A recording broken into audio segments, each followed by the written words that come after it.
Need to get a refund from Monzo?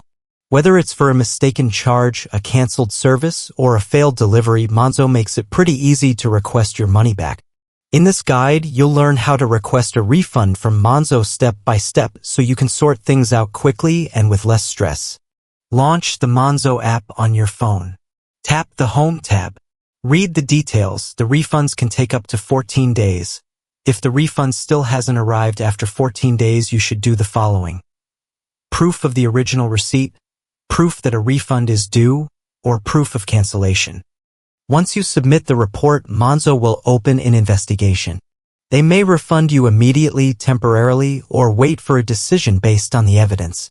You'll be updated via in-app notifications or the support chat. And that's it.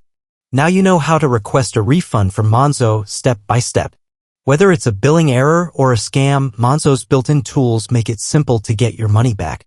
Always keep receipts or proof of the issue to make the process smoother. If this guide helped you, save it for future use or share it with someone who might need it too.